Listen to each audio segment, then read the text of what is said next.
Tvö orð, væntingar og vonbrigði lýsa kannski álmálinu hvað best. Fyrirhugaðri byggingu nýs álvers hér í Flekkuvík við Keilisnes.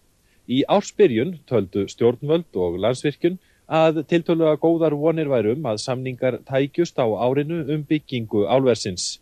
En miðjan febrúar taldi þáverandi fjármálaráðherra Ólafur Ragnar Grímsson að tími væri tilkominn að hleypa fleirum að málinu. Ég tel þess vegna nauðsynlegt að jafnhliða því sem að þessar viðræður halda áfram verði nú hafist handa viðræður við önnur fyrirtæki til hliðar við þessar viðræður svo að við höfum eitthvað upp á að hlaupa þegar þessi fyrirtæki kannski hætta endanlega við. Iðnaðarráðherra sagði fráleitt og ákaflega óskynsamlegt að skipta hest í miðri á.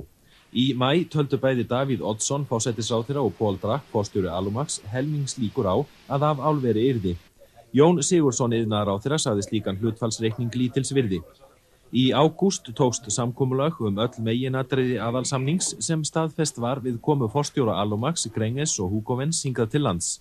Þá hafði álverð hækkað aðeins eftir verulega lækkun en á haustmánuðum hélt hrapið áfram niður fyrir fyrri lágmörk vegna mikils framboðs frá Sovétríkjunum og almennrar efnahagslægðar á Vesturlöndum. Það kom því ekki öllum á óvart þegar Atlantshafsfyrirtækin tilkynntu frestun framkvæmda í nóvember hálft til 1 ár í það minnsta, þar sem viðunandi fjármögnun hefði ekki náðst. Ég bendi á að trú Atlantshafsaðilanna á Íslandi sem ákjósanlegum stað fyrir fjárfestinga af þessu tagi algjörlega óbiluð og að ég viss það að það verður úr þessu.